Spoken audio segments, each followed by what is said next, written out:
We're here again. We got the floor all prepped out in this main room anyway. Down the hallway and in the bedroom down here. So what I did, the homeowner actually had the white stuff.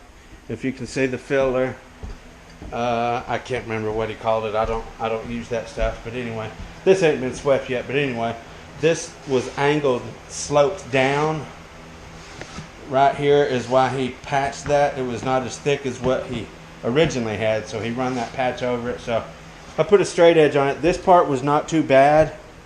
Right down here, I took like the 1/16 of an inch, whatever it is. It's just a really thin birch that I got at Home Depot, and I just chipped away all of his white stuff, filled it in there, and sanded it down, and it actually worked pretty smooth right there. Like I said, it's just a filler, so I didn't get super crazy on nailing it or anything like that. Well, this whole trailer was like all lopsided and everything, so it was actually up right here where the by no means trying to diss the homeowner. He did what he could do, but this part was down, this part was up, this part was up on this board, this part was down on this board. So he did what he could do. So what I did, Benz, I needed some thickness here, but not here. If you can see that, it's like really thin there. I'm going to tape that down is all I'm going to do right there, and that's going to be good enough. Like I said, it's just a filler to go over with my underlayment. So it brought everything up flush from his pad, from the original flooring. And instead of just sanding right here on the very edge to get these even, you actually have to work your way back, because if you just sand here, you're not really doing anything but moving that hump right here. So you have to gradually come back this way and sand back to make that hump disappear. I can still feel a little bit, I'm not going to lie, just a little bit right there, but it's definitely, you're probably not going to feel that, or else I would give it more attention whenever we put the underlayment down. I can just barely feel a little bit of something right there. So anyway, we got it all ready to go. And what I'm going to do, we're working with 4x4 sheets of plywood. As you said on my last, well, not my last one, but installers beware on that video, I was talking about the bad underlayment. So I actually got some better underlayment. It cost me almost twice as much, but it's going to be worth it in the long run, because I'm not going to have any issues out of it. So this is an old trailer, so the stuff comes 4 foot. So right down this main wall right here is where I'm going to start. So I'm going to measure over 4 1/4 here, 4 1/4 down there, and I'm going to pop a line, and that's the line I'm going to start on. Okay, that way if the wall bows in or out a little bit, it's going to be okay. I got baseboard going back up there and stuff like that. So if it does have a little gap and don't completely touch, it's okay. We got baseboard going down. Or if the wall bows in this way, I got a 1/4 inch to play with. Okay, so that's going to be all right. Okay, so this is the new underlayment that I've switched to. It's what I actually used to use this stuff. I actually used it for years. My entire career, until I moved here to Tucson, and I didn't know, in Tennessee, where you get your carpet at, the carpet stores will have all the supplies and stuff like that. So I was not familiar with Big D's and all these other supply warehouses. So I didn't know about getting this, so I always got my stuff from either Home Depot or Lowe's. Well, we've been having issues with that, so I started asking around and stuff like that. Turns out Big D's does carry this. They never have it up there, but they do stock it in Phoenix. So, Benz, I knew that this job was coming up. I had them ship me a pallet down here just for this job. And this is by far the best. You can see right there, it's called Powerplex. And it's kind of idiot proof. They got little green dots everywhere you need to staple, which, we just do about every inch and a half maybe on. We don't go no 2 inches or nothing like that. We try to stay about every inch there and every 4 inches throughout the center. But these come in 4x4 sheets instead of the 4x8, which actually make it a lot easier to work with. All the edges are like super perfect. This is a really good product, and we'll get going here, and I'll let you see how I lay them out. That way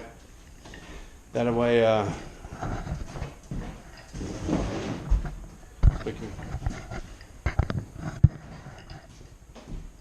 Anyway, because I got my line popped right there, like I said, I'm going to start my first board right on my line, and I am going to push it flush up against this.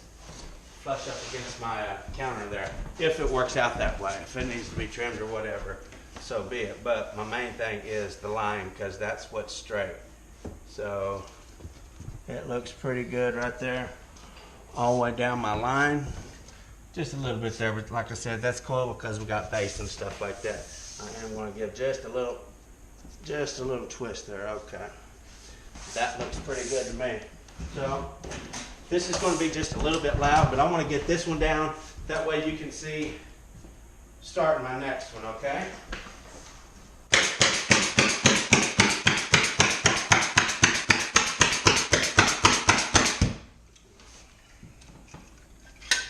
I just might do the edge and just a little bit more. That way you can just get the point of what I'm getting at there.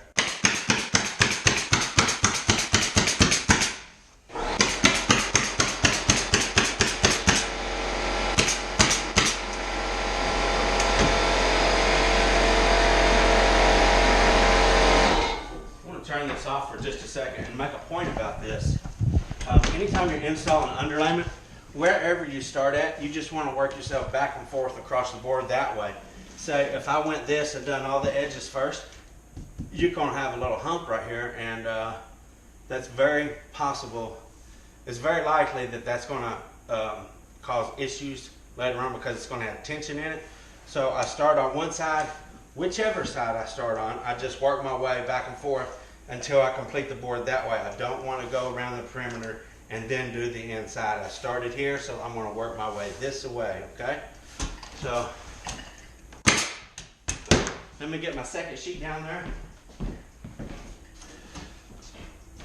So it don't have to be perfect as far as half, but I do stagger them out. I don't like my seams to line up together, so I'm just going to give us about that much. You can see the difference there. So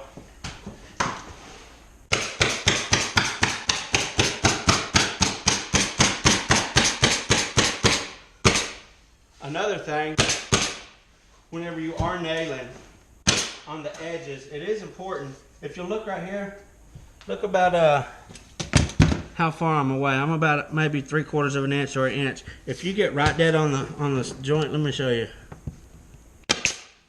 Well, it actually didn't do that. A lot of times what will happen if you get right dead on the side of it, it's going to cause that to splinter up and cause issues later on. You're going to have to knock that little chunk off or anything. Anyway, once you get done, you sand all the seams and stuff like that anyway. So I'm just going to carry out this pattern all the way down till I get over there and I have to finish moving that stuff and tearing up. So anyway, you get the gist of it. This is how we do put our underlayment down, make my cut here, carry on, and so on. The main thing, I always try to keep all my factory edges together if possible. Sometimes you might get in a little stupid spot where you have to put a cut piece on a factory edge, but for the majority of it, always try to keep your factory edges to factory edges, okay? So one other thing I failed to mention a while ago, as you see Jerry, what he did right there, if a staple per se does not go all the way in, you don't want to take a hammer and beat it in because you're just going to cause a dent in your underlayment. The purpose of putting the underlayment down is to keep it smooth. So just take your pencil and circle them if you see them up like that. And he must have hit something a little jacked up there from all this floor prep. I mean, added floor work that the gentleman that lives here did. But anyways, if you'll circle them, you can just take your sander to them and knock them off whenever you're sanding your seams. So don't beat dents in your plywood, in your underlayment. You want to keep it as smooth as possible, okay?